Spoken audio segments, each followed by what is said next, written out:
What if you could do whatever you want and get away with it? Suppose, for example, you could steal from your best friend, and not only would he never find out it was you, he would also think you're the best friend ever for letting him cry on your shoulder. What a sap! Meanwhile, you're living it up with what you stole, and have a devoted tool, a friend, to boot. Believe it or not, Plato talks about you in Book 2 of his Republic. Well, he talks about people like you, if you're the sort of person willing to do whatever it takes to get ahead, especially if you can do it without ever getting caught. Plato tells us a story, a myth, really, of a lowly shepherd who discovers a mysterious chasm, and inside of it was a magic ring.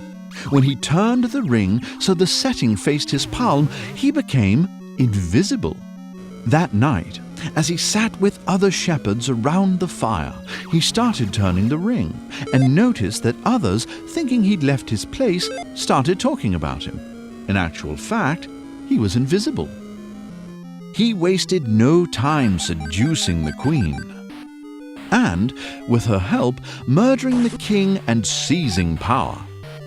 Even though he committed a grave injustice, he certainly benefited, didn't he? Well, according to Plato, no.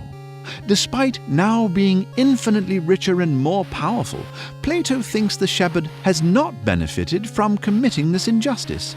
But why? Surely it's good to gain some material wealth or social status. Does it really matter how it's achieved?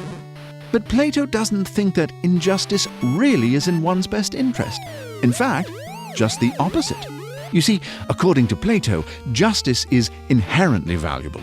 The just person will always be infinitely happier and, thus, richer than the unjust person.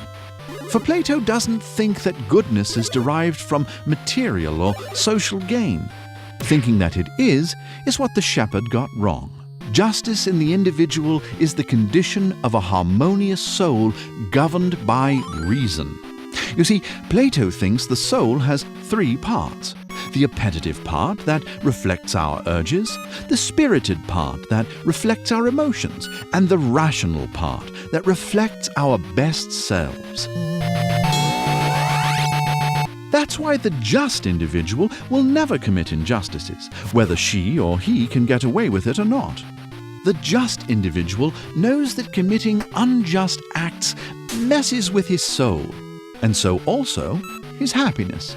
So, dear viewer, if you found a ring that could make you invisible, what would you do?